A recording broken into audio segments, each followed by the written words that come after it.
Okay, ఒక క్లాస్లో అనుకోండి ఓ 30 మంది స్టూడెంట్స్ ఉన్నారు. అందర్నీ ఒకేలా క్లాస్లో ఇన్వాల్వ్ చేయడం సాధ్యమే అంటారా? ఇది చాలా పెద్ద క్వెశ్చన్. ప్రపంచవ్యాప్తంగా టీచర్లు ఫేస్ చేస్తున్న అతిపెద్ద ఛాలెంజ్ ఇది. కానీ మన ఇండియాలోనే ఒక స్టేట్ టెక్నాలజీతో దీనికొక సూపర్ సొల్యూషన్ కనిపెట్టింది. ఏంటోది? పదండి చూద్దాం. సో ఈరోజు మన ప్రయాణం ఎలా ఉండబోతోందంటే, ఫస్ట్ అసలు మన ట్రెడిషనల్ క్లాస్ రూంలో ఉన్న సమస్యేంటో చూద్దాం. ఆ తర్వాత ఆంధ్రప్రదేశ్ ప్రభుత్వం తెచ్చిన ఈ క్లికర్స్ ప్రోగ్రాం ఏంటి, అదెలా పనిచేస్తుందో తెలుసుకుందాం. ఇక ఫైనల్గా దీనివల్ల వచ్చిన మార్పులేంటి, ఫ్యూచర్లో ఎలాంటి సవాళ్లున్నాయో కూడా చర్చిద్దాం. రైట్, ముందుగా అసలు సమస్యేంతో చూద్దాం. ఇది మనందరికీ, అంటే స్టూడెంట్స్కి, టీచర్స్కి బాగా తెలిసిన ఒక కామన్ ప్రాబ్లం.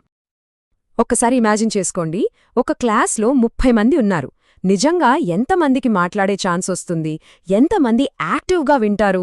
ఈ ప్రశ్నే అసలు సమస్యకు మూలం. ఇది మనందరికీ తెలిసిన సీనే కదా. టీచర్ ఒక క్వశ్చన్ అడుగుతారు, ఎప్పుడూ ఆన్సర్ చెప్పే ఒకరిద్దరే చెప్తారు. మరి మిగతా వాళ్ల సంగతేంటి? వాళ్లకి ఆ టాపిక్ అర్థమైందా లేదా అని తెలుసుకోవడానికి టీచర్కి ఛాన్సే ఉండదు.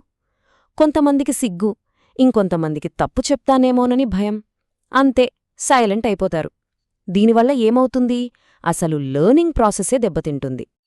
ఈ సమస్య ఎంత సీరియసో ఒక స్టూడెంట్ మాటల్లోనే వింటే మనకర్థమవుతుంది. మమ్మల్ని ఎలాగూ అడగరు కదా అని చదువు మీద నిర్లక్ష్యం వచ్చేస్తోందట.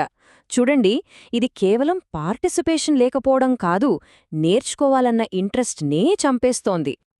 ఇక కరెక్ట్గా ఈ సమస్యలన్నింటినీ అడ్రెస్ చేయడానికే ఆంధ్రప్రదేశ్ ప్రభుత్వం ఒక కొత్త ప్రోగ్రాం స్టార్ట్ చేసింది. దాని పేరే ఏపీ క్లికర్స్ ప్రోగ్రాం.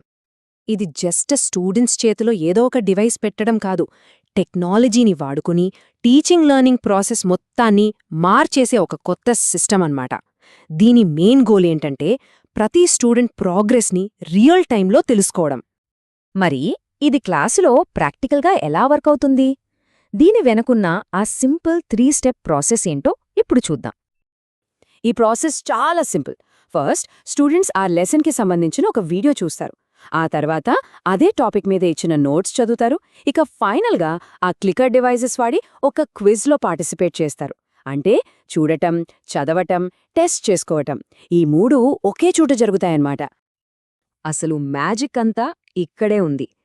క్విజ్లో ప్రతి స్టూడెంట్ ప్రతి క్వశ్చన్కి కంపల్సరీగా ఆన్సర్ చేయాల్సిందే. ఎవరూ దాక్కోడానికి లేదు, ఎవరూ తప్పించుకోడానికి లేదు. ఇదే కదా అసలైన పార్టిసిపేషన్ అంటే. ఇది క్లాస్ రూమ్ అట్మాస్ఫియర్నే మార్చేస్తోంది. సరే, ఇలా అందరూ పాల్గొనడం వల్ల ఏం జరుగుతుంది? ఈ కొత్త లెర్నింగ్ మెథడ్ స్టూడెంట్స్ మీద, టీచర్స్ మీద ఎలాంటి ఇంపాక్ట్ చూపిస్తోందో ఒకసారి చూద్దాం. వావ్! ఇది టీచర్లకు ఒక సూపర్ పవర్ లాంటిది. ఒక క్లిక్తో క్లాస్ మొత్తంలో ఎంతమందికి టాపిక్ అర్థమైంది, ఎంతమందికి ఇంకా హెల్ప్ కావాలో ఇమ్మీడియట్గా తెలిసిపోతుంది. It's like an X ray vision for the classroom. ఒక టీచర్ మాటల్లోనే వినండి, ఏ స్టూడెంట్కి అర్థం కాలేదో ఈజీగా తెలిసిపోతోంది. దీనివల్ల టైం సేవ్ అవుతుంది. అంటే అర్థమేంటి? తక్కువ టైంలో ప్రతి ఒక్క స్టూడెంట్ మీద పర్సనల్గా ఫోకస్ చేసే అవకాశం దొరుకుతోంది. మరి స్టూడెంట్స్ ఏమనుకుంటున్నారు? ఒక స్టూడెంట్ చెప్పింది చూడండి, ఈ ప్రోగ్రాం స్టార్ట్ అయ్యాక అందరూ యాక్టివ్గా ఉంటున్నారు, షైగా ఫీల్ అయ్యే స్టూడెంట్స్ కూడా భయం లేకుండా పార్టిసిపేట్ చేస్తున్నారు. అద్భుతం కదా. ఇది వాళ్లలో ఉన్న భయాన్ని పోగొట్టి కాన్ఫిడెన్స్ని నింపుతోంది. సో ఇక్కడ మనం అర్థం చేసుకోవాల్సిందేంటంటే, ఇది కేవలం మార్కుల గురించో ర్యాంకుల గురించో కాదు.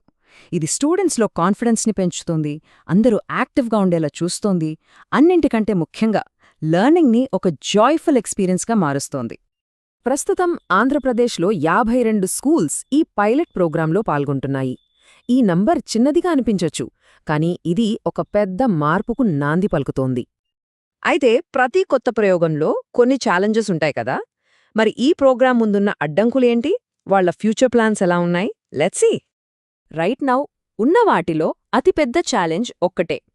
ఈ ప్రోగ్రాం మొత్తం కంటెంట్ నుంచి క్విజ్ వరకు అంతా ఇంగ్లీష్ మీడియంలోనే ఉంది. ఇదే ఇప్పుడున్న మెయిన్ ప్రాబ్లం. ఒక టీచర్ ఈ సమస్యను చాలా క్లియర్గా చెప్పారు. ఇది తెలుగు మీడియంలో కూడా ఉంటే బాగుంటుంది. కొంతమంది స్టూడెంట్స్ స్ట్రగుల్ అవుతున్నారు. ఇది చాలా valuable feedback. So future plan ఏంటి? చాలా క్లియర్గా ఉంది. ఫస్ట్, ఇప్పుడున్న ఈ 52 పైలట్ స్కూల్స్ నుంచి ఫీడ్బ్యాక్ మొత్తం కలెక్ట్ చేస్తున్నారు. ఆ తర్వాత ఈ లాంగ్వేజ్ ప్రాబ్లం లాంటి ఇష్యూస్ని సాల్వ్ చేయడానికి స్టేట్ లెవెల్ వర్క్షాప్స్ పెట్టబోతున్నారు. ఇక అంతా సెట్ అయ్యాక నెక్స్ట్ అకాడమిక్ ఇయర్ నుంచి ఇంప్రూవ్మెంట్స్తో అన్ని స్కూల్స్కి దీన్ని తీసుకెళ్లాలన్నది ప్లాన్. ఇదంతా మనల్ని ఒక పెద్ద ప్రశ్నకు తీసుకొస్తుంది. ఒక చిన్న సింపుల్ క్లిక్కర్ కేవలం ఇండియాలోనే కాదు, ప్రపంచవ్యాప్తంగా ఎడ్యుకేషన్ ఫ్యూచర్ని మార్చగలదా? ఈ ప్రయోగం సక్సెస్ అయితే క్లాస్ రూమ్స్ అనేవి మనమిప్పటివరకు చూసినట్టుగా ఉండకపోవచ్చు. Think about it.